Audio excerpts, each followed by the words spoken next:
before. Today we are for the last day for the conference, and we will have 3 art sessions today. Since it's picking up in the morning, some people are showing up. So may I kindly ask some of those who are sitting on the back, if you see some front seats, please take them up. It might make it easier for those who are arriving a bit later to the talk, can find some empty seats and sit down. Usually yesterday we had tons of people standing around and sitting, so we expect the same after a while. So please come a little bit more forward. The lights may go down a bit. And now we are beginning with our first session for today. And I have the immense pleasure to call in my ex-colleague from Rovio, Tatu Petersen-Jessen. He's from Finland. He has been 25 years in the creative industry with about 11 years at Rovio as senior art director. And before that, Tatu was also at Remedy Entertainment, Digital Chocolate, and more. And currently, he is co-founder and CEO of a newly formed studio called Latent Studio. Tatu, please welcome.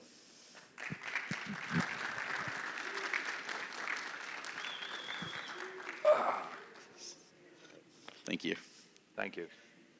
And thank you for the introduction, Shiraj. There's going to be a little bit of introductions on top of introductions at the beginning of this presentation, so bear with me. So, like Shiraj said, I have around 25 years in game industry. I'm probably most well known for my time at Rovio, working at Angry Birds. It's also a very kind of integral part of this presentation. That's why I call that case Angry Birds is kind of one big portion of this. But currently I am a CEO and co-founder of Latent Games, and I've shipped around 50 titles. Honestly, I stopped counting after 50, so I don't know the exact number anymore. But I also have traditional arts background. I come from the arts. I've been doing digital art since 1990s. And I was kind of thinking that maybe we could do like a small exercise at the start of this presentation, like maybe those of you who are artists could raise their hands. Great. Probably a little bit over half of it. How about game designers? Yeah, cool. Game developers. Depends on how you define it, I guess. Programmers. Cool, cool. Something else. Yeah, we're all something else. Like you saw me, I raised my hand on all of those. That's what I nowadays do. I do all of those. I do design, I do art, I do everything. But I could maybe show, like, as a little bit of a warm-up still, I could show a video that introduces my current company. We've been basically operational only for 1 month. And this was actually a short clip of my investor update for the October of this year. So let's play it.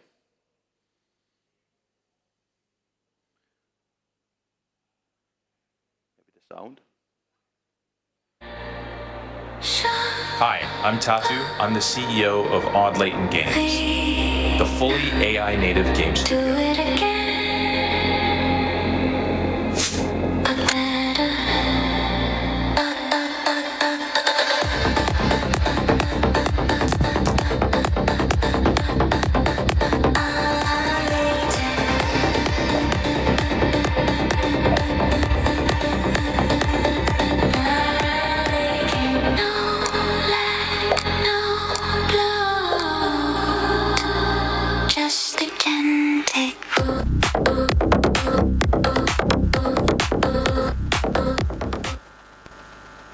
So that's what we do.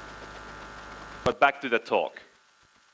So the talk is structured like this. So the name of the talk is what I learned about AI art and themes from my time at working on Angry Birds.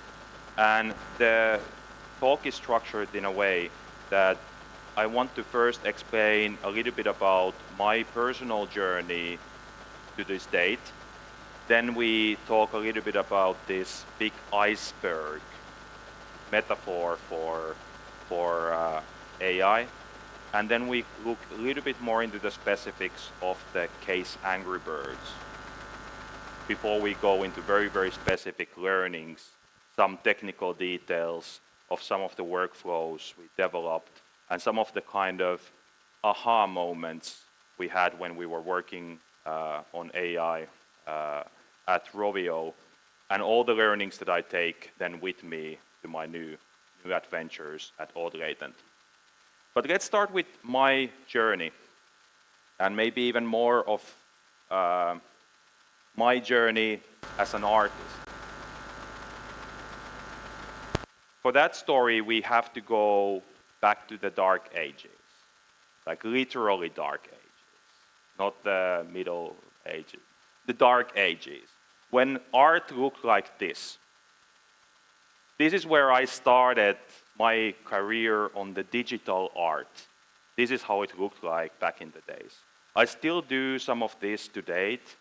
So for those who have no idea what this is text mode graphics that used to be the graphical formats for BBS systems in the times before internet. When you had to call to those bulletin board systems with your dial-up modem, and you heard those weird noises, and then the modem connected, and then you saw these blocks appear on the screen on your MS-DOS terminal.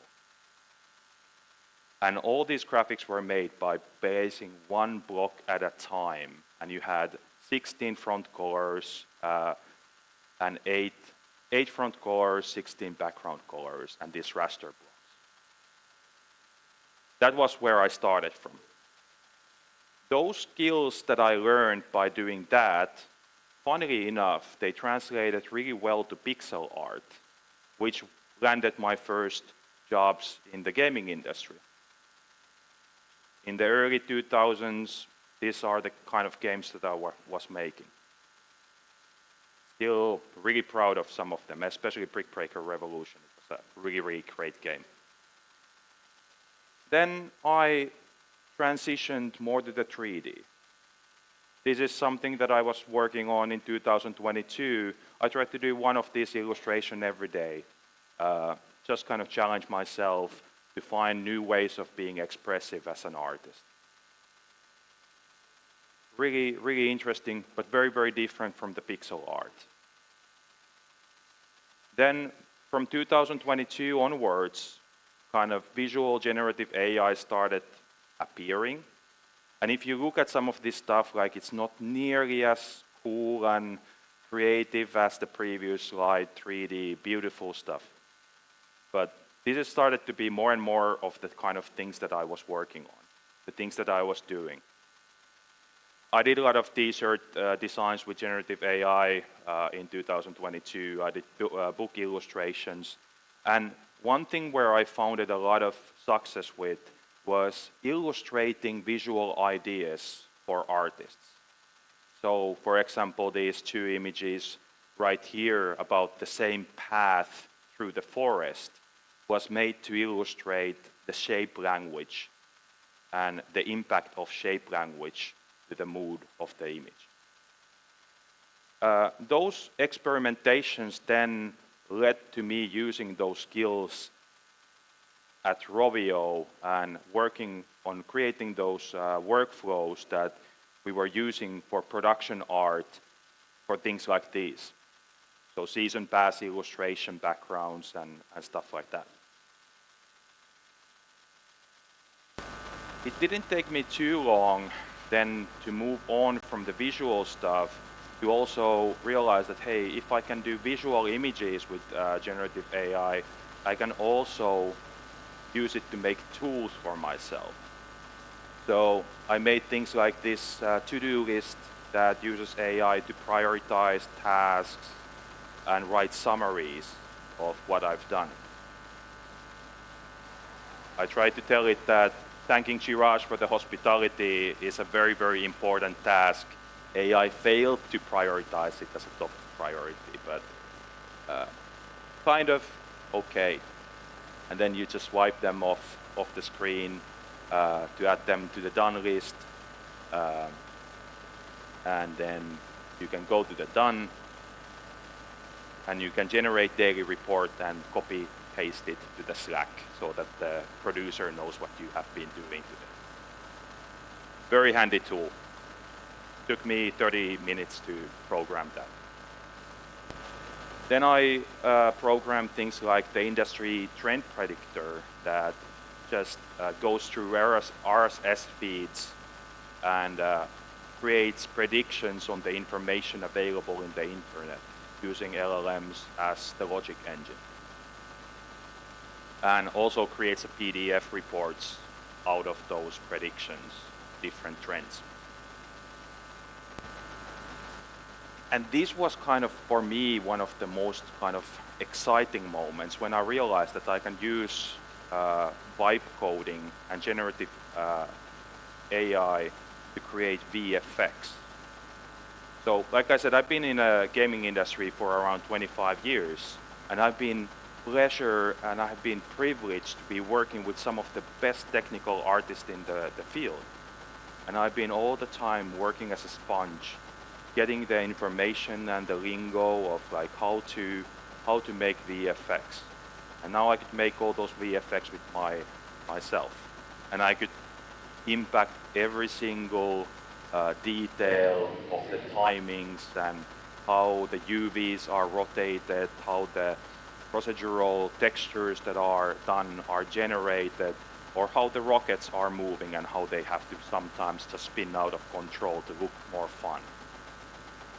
And all of those skills then translated to full games that I now do at Latent. So being able to then take those learnings and put them in a context of a full game. And it's remarkable when you as a creative person can also be implementing instead of only relying on your skills of communicating your vision to somebody. You can be the creator and the implementer at the same time. So if I would have to summarize, during my time in the industry, this has been the only constant. The only constant has been change. I mean, first there was internet. We went from the BBSs to the internet. Then there was mobile phones. Then there was social media. As an artist, I had to go from 16 colors to 8-bit to 30-bit to 3D to AI. And ultimately, as an artist, I had to go from artist to AI-assisted 360 solo dev. It's been a big change from those ANSI graphic, ASCII graphic blocks in text mode to where I'm at right now. And I have to say that none of those has been as big of a change as this last one, the AI, the scary AI. AI is becoming the most transformative change any of us has to have lived through in our lifetimes. We've lived through, some of the who are old as me, we've lived through the rise of internet. This is bigger. Some people might still remember how it was when kind of electricity was made available. It's kind of on that level. It's huge. And depending on how you view it, you might see it as that scary road, or you might see it as like this rosy road full of opportunities. Or you might see it as an iceberg. Personally, I've been looking at very much on the kind of rosy road full of potential and opportunities. But I'm starting to also see how AI and everything related to AI, it's best put into a metaphor of iceberg. We only see the very top of it. There's a lot yet to come. And whenever there's a change of this magnitude, it always also comes with problems. And this is also something that I've realized that we have to also put a lot of effort to. When there's this type of a change, there's also a lot of fear and concern. And we can't dismiss those. We have to be able to have those discussions about that big elephant in the room. We can't just dismiss our team members' worries or even our own worries about a lot of these things. Because let's face it, AI has incredible potential also for a lot of harmful things. AI can be used for harmful content creation like deep fakes. There's still some legal battles probably to be had on the IP rights. Personally, I really don't like it how some of the foundational AI models were made by scraping all the data from the internet. I think it's highly unethical. It shouldn't have happened. Now it has happened. It's hard to erase the damage that has been done. But there's also this kind of a misconception sometimes about the IP rights and how these models work. And maybe I can try to help on correcting some of the misconceptions later in this presentation. But it's not that those images would have been stored in these models. The model has seen those images and it's stored some of the mathematical representations of those into the latent space and compressed it into the model. These models also come with biases. So anything that exists in the society, all of that also is in these models. And you can't also dismiss the environmental impact, especially when training these big models, like especially the language models like ChatGPT, Gemini, and so forth. The cost of training those has an impact on environment. But then again, you have to take it into in the context that when you're using some of these models, it's like 3 seconds of your GPU time. Compare that to rendering overnight a 3D scene that is a complex one. Like we've all been there. We leave the computer for rendering and it renders for a couple of hours. That also has an impact when you do it a lot in scale. Then there is this kind of I've been using this word, enshittification of entertainment. So it's a term that I've been like reusing and repurposing from its original use. But what I mean by that is that when we are lowering the barriers to market, there is more content. Not all of that content will be good. You could also call this the slop layer. And then there is something that I think like all the artists might feel very that resonates with all the artists, and the cognitive erosion. I always tell this thing that most of us probably remember the time when we were allowed to use a calculator for the first time, and our decline on our ability to count in our head started declining immediately, because we became too reliant on the automation that the calculator was providing us. And then there is this thing, very serious thing, the disruption of industries. Whenever there is a change this big, it will also cause disruption. So there's a lot of this talk that AI is not here replacing anybody's job. I do agree, but it will disrupt the industries.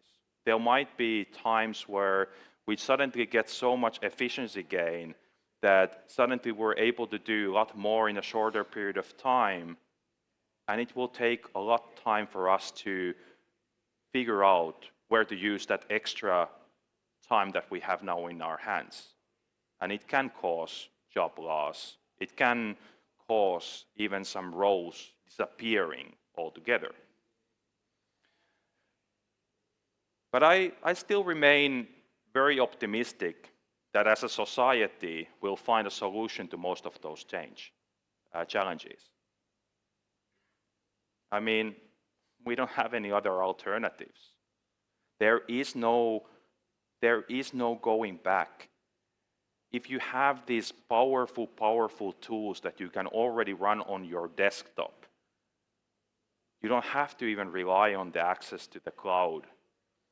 You can run it on your local computer. There's no regulating it away anymore. There is no way of going back. And on top of that, I would say that over 90% of our competitors are already using AI in one way or form.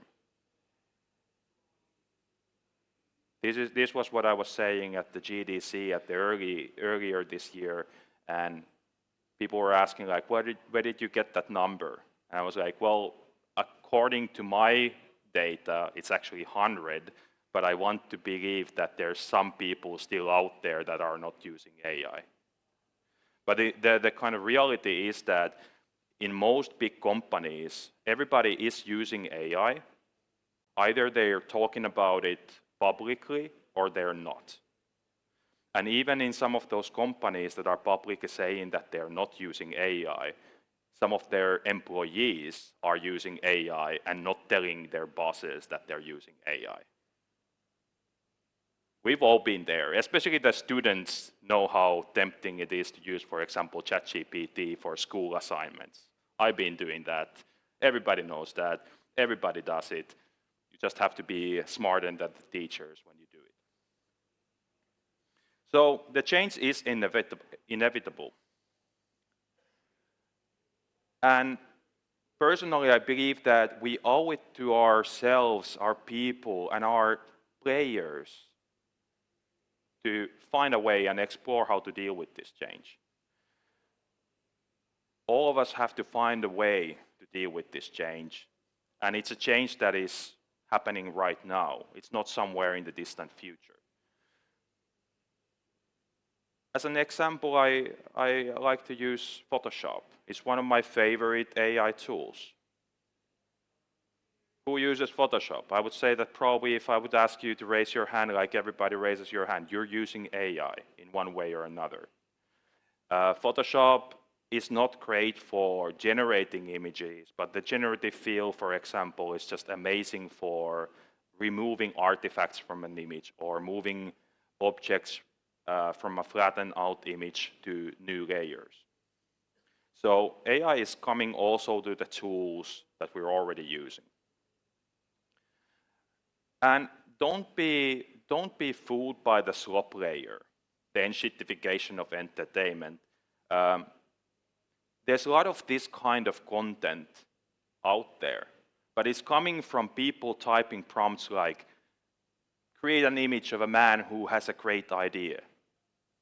So these models are random engines that are just approximating.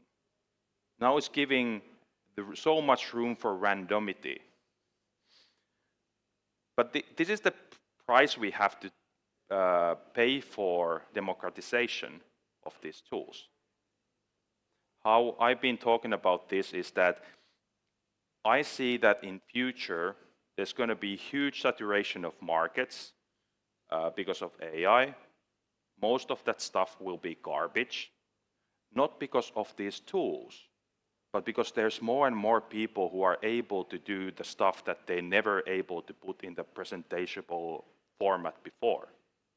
So now you have your aunt, your mother, your father, your uncle, everybody's creating something visual and filling the whole internet full of it. Of course the quality is going to be lower.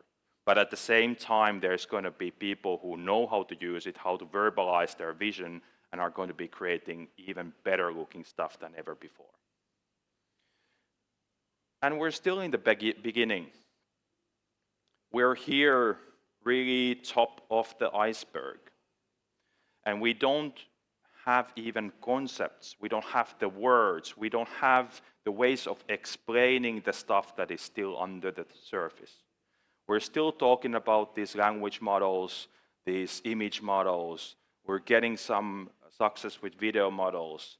But there's already kind of talk about world models and things like fully emergent apps that appear out of thin air. There's a lot of things around there under the surface, even before we get to AGI and artificial superintelligence. But in order to understand what's yet to come, we have to first understand what we have already. We have to understand how this technology works, and if we understand how this technology works, it makes it easier for us to understand the next wave of development, because this still is just coming from that same logical chain of simple Markov chains. So let's look about how does this technology work. It's not magic. It's not smart. It's a prediction machine. It's on technical level, it's just basic Markov chains and diffusion models. I don't explain those things. You can look them up if you're interested. So let's look, instead of the Markov chains and those, let's look at the visual generative AI and use it as an example, just so that all of you have the very kind of basic understanding of what we're talking about when we're talking about visual AI and how the training works and how the generating works. So if we look at the generative AI, you take billions and billions of images, mostly from internet, coupled with their descriptions. So you have, for example, the image here, cat in a living room. Then one step at a time, you're adding noise to that image until the whole image is destroyed. And machine learning algorithm learns how to reverse that process. And then when you're generating images, you're starting from that noise, fully random noise, and then you're starting to remove noise from pure noise, guided by the description. So here, the description is your prompt. So now you gave a new description for this image that didn't exist before. And now it's trying to predict how to remove noise from that noise according to your instructions, your prompt. And then step by step, it removes the noise from the noise. That's how the generative AI works. So it's nothing fancy. It feels like magic, but when you summarize and simplify, it's just about adding noise and removing noise. And that brings us also to this iceberg metaphor. If we're able to now do it for images, then we learned how to do it for videos. Now we're learning how to do it for the immersive holodeck-like metaverse worlds with the world models like Genie 3. You can kind of imagine what's there next underneath the surface. But I don't want to scare you about the future. Like I said, you can see this as either the scary road that is full of dangers, or you can see it as a world full of opportunities. It's all up to you how you choose to deal with this change. And that takes me to how we were dealing it at Rovio, and the kind of maybe main interest of this talk. So let's look at how we were dealing it at Rovio and the case Angry Birds. And let's look at where we started from.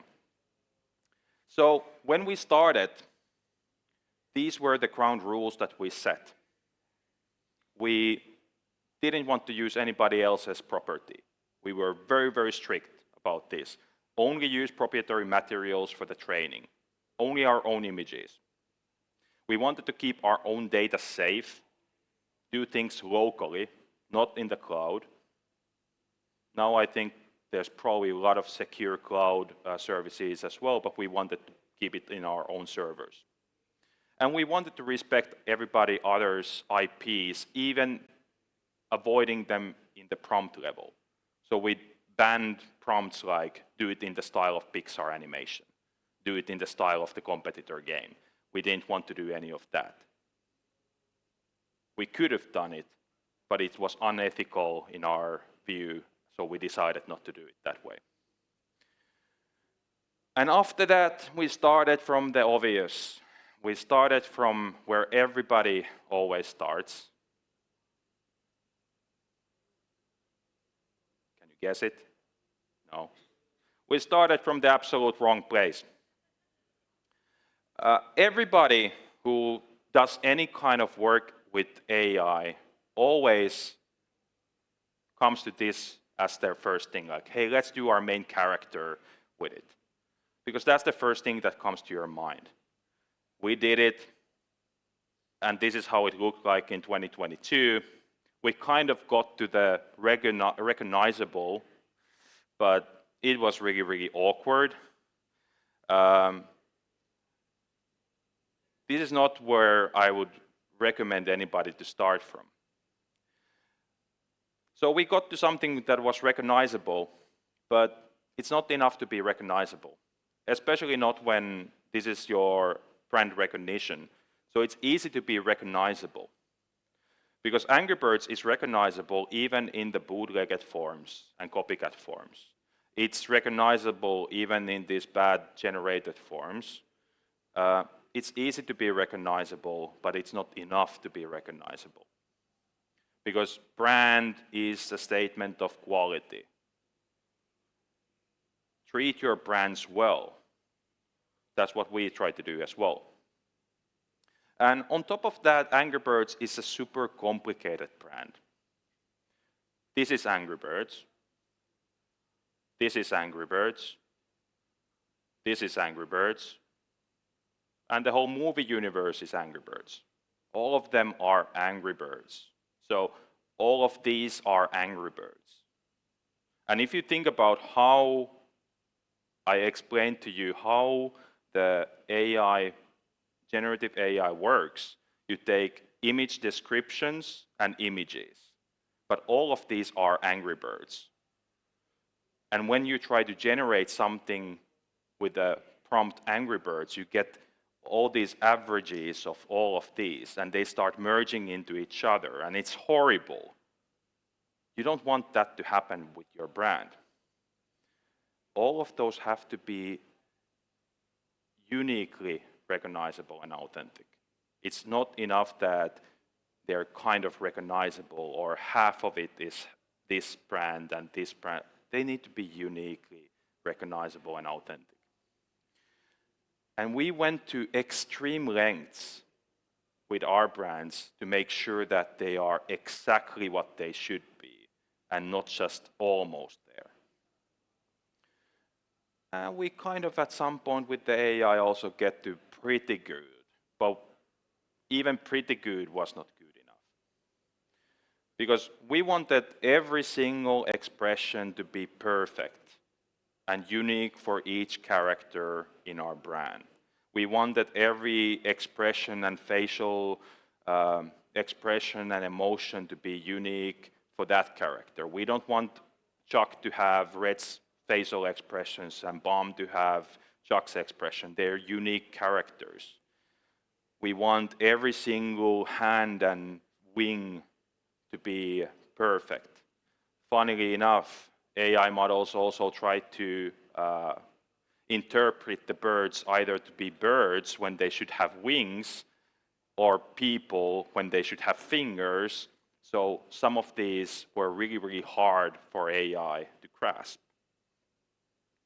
Same with the legs. when you want them to be 3, what are those things in their legs, sometimes it easily gets to 4, 5, whatever. And we wanted the characters to have this unique expressiveness, because it was really important to us. It was really important to our fans, and it was really important to our business. For companies like Rovio, brand is everything. The IP is everything. You can't compromise that brand. And for us, this was our mission. We couldn't F it up.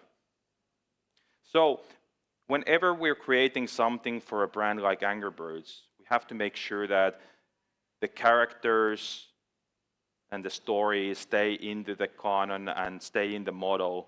Style is, quality is consistent. The stories make sense. So for us at Rovio, it meant that we avoided using AI for the key brand assets. This might sound like an anti-AI talk, sorry about that. I'm very kind of pro-AI, but this might sound like an anti-AI, sorry. But the thing is that we were avoiding it for the brand essential assets. Those assets where we don't have the freedom of, that there is no margin of error. It is either perfect or it's trash. So, but then there's a lot of non-brand essential assets in the brand universe, like the backgrounds. You don't care whether the tree goes left or right, as long as the tree looks like a tree. You don't need the wave on the background to be exactly the right shape. You don't have guidelines for the wave shapes in this world, but you do have those guidelines for those characters. So by using AI for these things, like the backgrounds, we were also freeing up a lot of time for the artists to focus on those things that really matter the most, which is the characters, emotions, and the story. So what did we learn on our path to that? AI is good for things where you don't need exact control. It's easier to hit a target this size than a target of this size.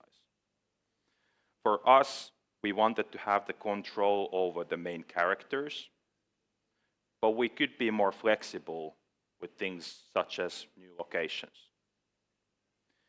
We also learned that we don't need to be flexible with the quality and the style consistency.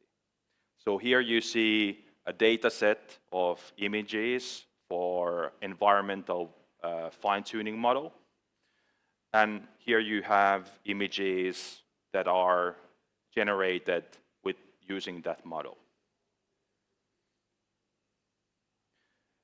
We had this rule that if it looks like it's made with AI, it's not good enough.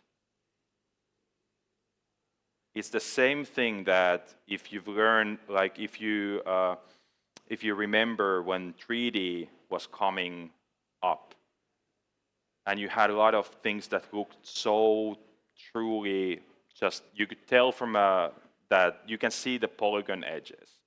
But nowadays, if you look at like animated films, if it looks clearly 3D made, it feels low quality. It's a quality problem.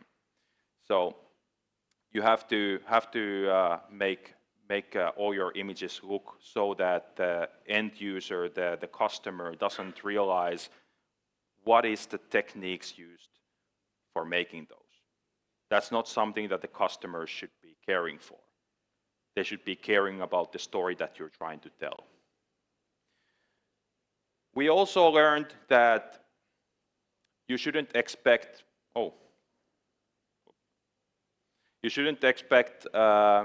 one-button solutions.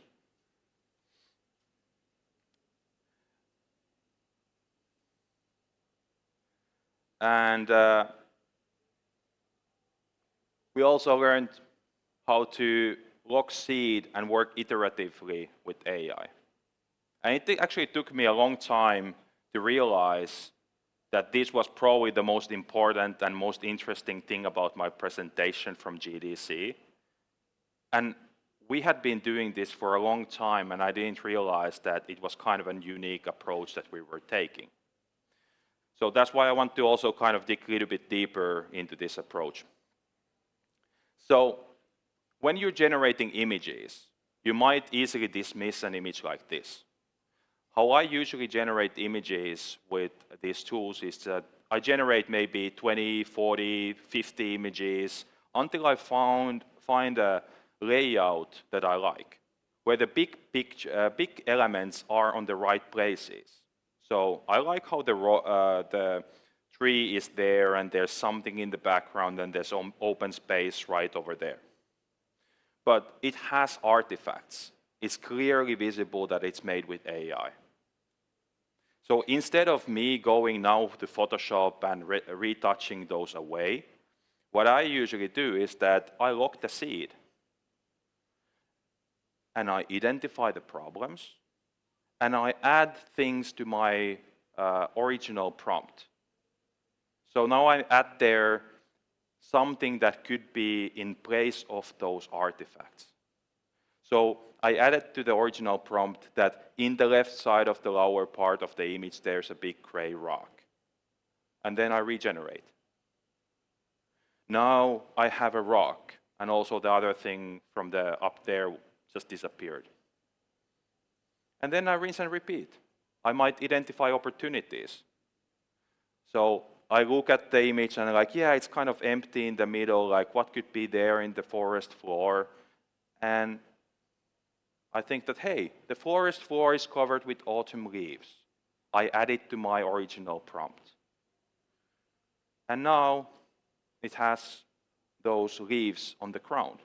But you can also see that the whole color and the atmosphere and the quality of light change to be consistent of the time of the year being autumn. So you have to allow some of these kind of things. It's not always changing only the one thing that you wanted to change, but it's changing the whole image at the one go. And then again, you identify new problems. I don't know what the hell that, what that is. And I add to my prompt, there's some poison ivy growing up the tree trunks. And now I have poison ivy growing up the tree trunks. And you work like this, you identify opportunities, identify problems. So for me as an artist, this is very close to my kind of iterative process that I've had for ages. So then the poison ivy leaves are connected by twisted angular vines. On the rock there's a crack. The rock has angular and sharp shape language. And again, I made the image better. And this is how I work very, very iteratively from the kind of generic starting point towards something that is much more specific. And this is also kind of linked to that slop layer in the AI world. If you're making everything random by just asking for a forest scene, it will look horrible. It's just like when you would draw just a forest scene without any details, it's probably going to be pretty bland. You have to be thinking all the time with the kind of storytelling mentality of what are the details, what are the stories that you want to be adding to your image and visual storytelling. We did learn also that you can pretty much fix almost all artifacts with prompting alone. We also learned that we can have a very high level impact on the style. So this is another example of locking the seed. All of these images have been generated from a same seed, but this time also the prompt is the same, now just changing the fine-tuning model and the strengths of the fine-tuning models. We also learned that once you figure out what's the style and composition and the prompt structure, you can basically templatify those and just generate a ton of images with that style. And then we learned that we can chain the workflows, take those images that we generated, put them into a video model, and generate videos out of them. And basically now we could make card collection feature with animated images instead of still images. We also learned that you can use AI for enhancing non-AI images. So you could take, for example, like in this example, like 512 by 512 image and upscale it a couple of times to 32,000 by 32,000. So now the resolution is big enough to print bigger images that fit in this room. And here you see a cropped part of that same image in those original and then the upscaled one. We also learned that even though that we didn't want to use AI for the main characters, we did find a lot of good use for the Angry Birds Red fine-tuning model, because now we could create a lot of new characters into the world that resembled the main character of the world. So if you want to be creating 1,000 characters that look like your brand essential main character, now you have a way of doing that. We also learned that you can take those images you generated and turn them into 3D. This was the state of this earlier this year. Nowadays, this has already done quantum leaps, and it's even better than what it was earlier this year. Same thing goes for the animations. So this was the level of quality that we were able to get at the earlier this year. And this is the kind of quality that we're getting for the titles at my new studio. So these are constantly developing to become better and better, these models. But we also learned that in many of these workflows, you often are better if you're using the AI at the middle part. And especially animators do wonders. They can fix the soullessness of any character. They can breathe life to these characters. They can fix the expression and make the expression carry meaning. That's an example from one of our tests where we just gave an animator a rough AI-generated image, and he just absolutely made it wonderful. But we also did understand that and learn that prompting is not natural for everybody. I like to work with words. I work a lot with language, but it's not natural for all artists. So we also did develop some tools where you can work from scribble to image instead of prompt to image. But maybe some of the bigger learnings were not even technical. So one of the things that we learned, and maybe the kind of foundational thing about our approach, was that our approach was truly built on this very, very important idea that we're not doing it to do cheapest games. We're here to do the best games. And that's the kind of one of the messages that I want to give to you, is that this is the way you use AI in game industry. And this is the kind of heart of being in the game industry. We're not in this industry to make the cheapest entertainment. We're in this to make the best entertainment. And I genuinely invite everybody to try to define again, like, what is the top quality with these new tools. That is the competition where we are in. We are in the competition to do the extraordinary, and that's what we wanted to enable our teams to do. We also wanted to enable our artists to do the extraordinary, and that's exactly the reason why we put artist in the middle of all our pipelines. We wanted to have the artist be in control of the storytelling and have as much time to fine-tune the story they tell. We put them into the middle where they're fully in control of the ideas, prompting, selecting the right images, fixing the images, and producing beautiful stuff. And at Rovio, already in 2024, this is where we got from it. And it also wasn't just a technical challenge, like I said. It was working with the teams on finding the understanding of how these technologies work. And having some of those really, really hard discussions of, are we really doing this? Are these the tools? Is this the way we want to be creating in the future? And we managed to do it. We managed to win over some of these artists and see the power of this technology. And one thing led to another, and suddenly you had artists that could do hundreds of illustrations a day.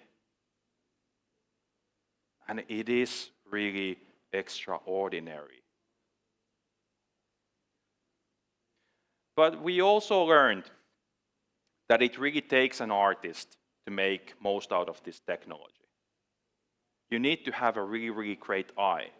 You need to have technical understanding. You need to also understand where to use AI and where not to use AI.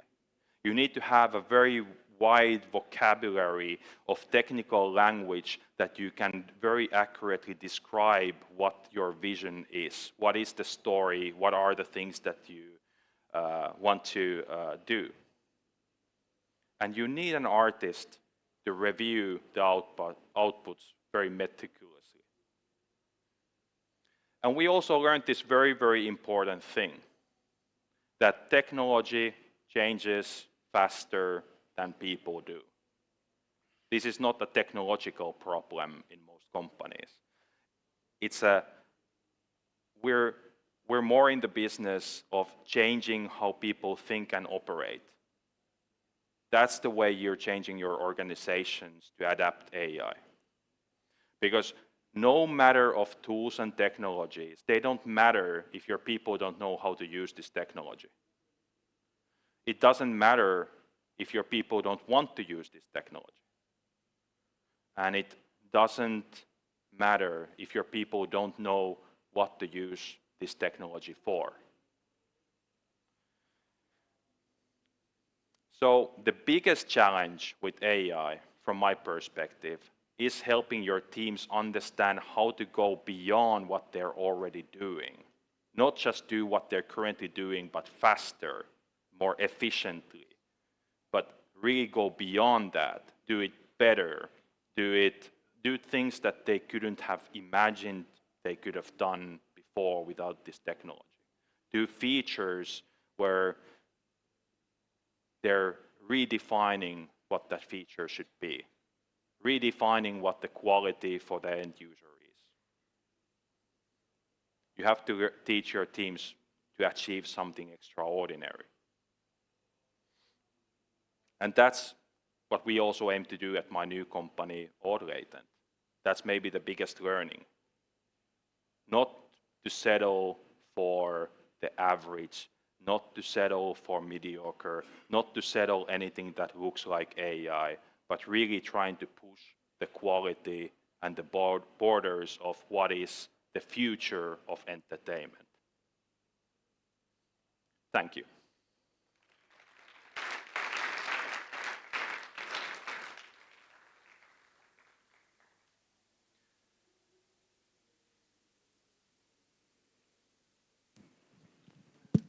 We can take a few questions. You want to get ready meanwhile with the... All right. We are running a bit late, so we'll take about 2 or 3 questions, and then Tatu can also, if he can be outside. Yeah. I can answer questions also outside, but let's take a couple of questions. Yeah. Hey, hi. Thanks for the great presentation. My question was regarding what was the tool which you guys were using with Dreamblast So what was the tool? tools? Yeah, So for the backgrounds and all. Sorry. we developed a lot of the tools ourselves. So the whole kind of toolkit was pretty much built on proprietary stuff. Um, but you can pretty much build it from the open source components. Um, Currently, if I would have to rebuild something like that, I would probably use Confi-UI. I would probably use something like Flux Dev or Flux Nail as a foundational model. But the kind of key component is also what you do with those tools. So one thing that we had is that every prompt is pretty much this tall, that is handcrafted by me, so that the artist got a lot of my kind of understanding, very technical understanding of art in every prompt that they were making. And those were kind of being used as a system prompts behind the scenes. So most of the artists didn't even need to care about that stuff, like keystoning in the corners of the illustration or this kind of very technical stuff. Thank you. Thank you. There's another question right there. So, would you deal with the backlash you might face if when people find out that you do actually use AI in your art? Because in the international audience, a lot of people still find it unacceptable for you to use generative AI because it takes away jobs. Yeah, very good question. I think it's something that also keeps many of the major companies kind of silent on this. And personally, I think we have to embrace those discussions. We have to find ways of having those discussions. In big picture, for example, with Rovio, we did also our mishaps. There was cases where some fan found something that somebody had made quickly for a prototype, and they didn't know that it's a prototype, so they're just like, hey, what is this garbage? And some of those might have got like 1 million views in YouTube. But for us, for example, the big thing was that you have to also, sometimes your fans are not your players.